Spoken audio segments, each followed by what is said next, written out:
वाराणसी की, जिस पर आज तोहफों की बरसात हो रही है। अपने संसदीय क्षेत्र के दौरे पर हैं देश के प्रधानमंत्री नरेंद्र मोदी। 1800 करोड़ की योजनाओं का उद्घाटन उन्होंने यहां पर किया, शिलान्यास किया गया। अखिल भारतीय शिक्षा समागम का भी उन्होंने उद्घाटन किया है। प्रधानमंत्री ने अक्षय पात्र किचन का भी उद्घाटन किया। काशी के स्पोर्ट्स स्टेडियम में पीएम मोदी की रैली रही और इतना ही नहीं, इससे पहले उन्होंने बच्चों से संगीत भी सुना।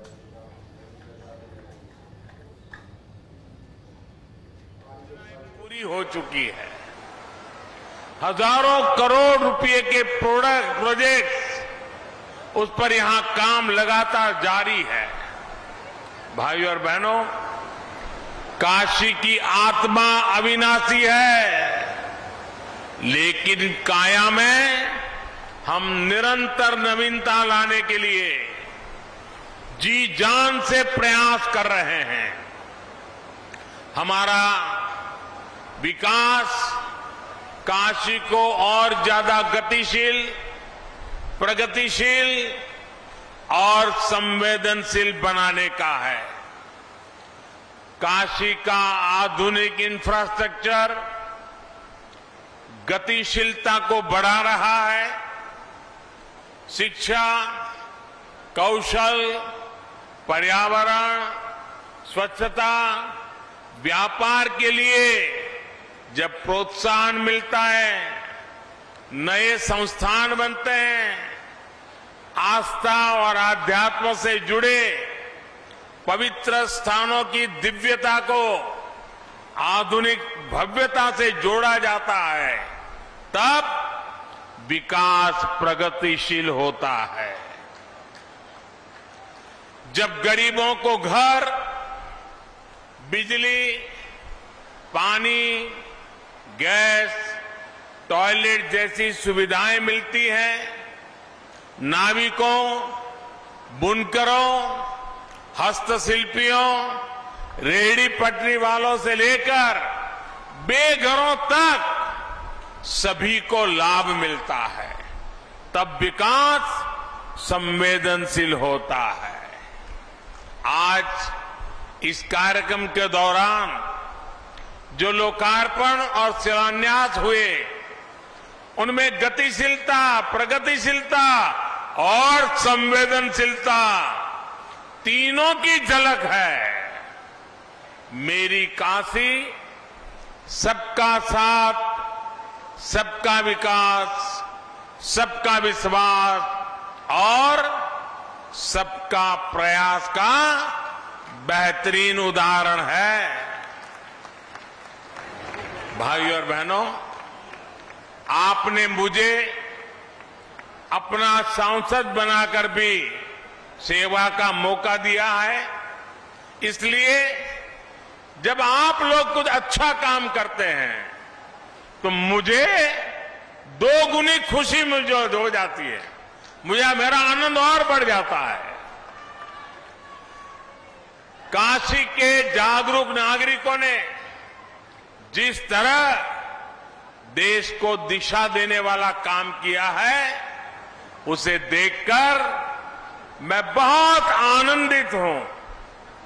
काशी के नागरिकों ने पूरे देश को संदेश दिया है कि शॉर्टकट से देश का भला नहीं हो सकता। कुछ भला हो जाए, न देश का भला होता है, न जनता का भला होता है। मुझे याद है 2014 में आने के बाद काशी में बाहर से आने वाले लोग सवाल करते थे कि यहां इतना कुछ अव्यवस्थित है, ये सब ठीक कैसे होगा? यही लोग पूछते थे ना। उनकी चिंता भी सही थी। बनारस में जिधर नजर डालो वहां सुधार की, बदलाव की गुंजाइश नजर आती थी। साफ लगता था कि बनारस की स्थिति सुधारने के लिए दशकों से कोई काम हुआ ही नहीं है। अब ऐसे में किसी और के लिए शॉर्टकट चुनना बहुत आसान था, लोगों को ये दे दो, वो दे दो, इससे ज्यादा उसकी सोच जा ही नहीं पाती।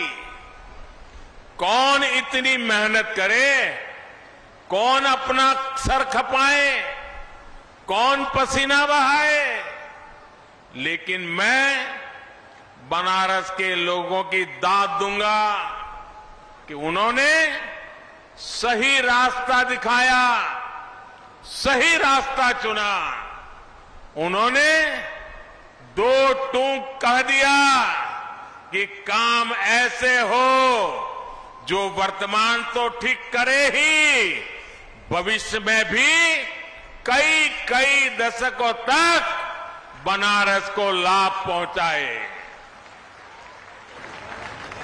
मेरे प्यारे काशीवासी भाइयों बहनों, मुझे बताइए, जो काम हो रहा है वो भविष्य के लिए भी काम आने वाला है ना? आने वाली पीढ़ियों को भी काम आने वाला है ना? यहां के युवाओं के भविष्य को उज्जवल बनाने वाला है ना? सारे हिंदुस्तान को काशी की तरफ खींच लाएगा कि नहीं लाएगा? सारा हिंदुस्तान काशी देखने आएगा कि नहीं आएगा? साथियों, आज हम देख रहे हैं कि जब दूरगामी प्लानिंग होती है तो किस तरह नतीजे भी निकलते हैं। बीते 8 वर्षों में काशी का इंफ्रास्ट्रक्चर कहां से कहां पहुंच गया है।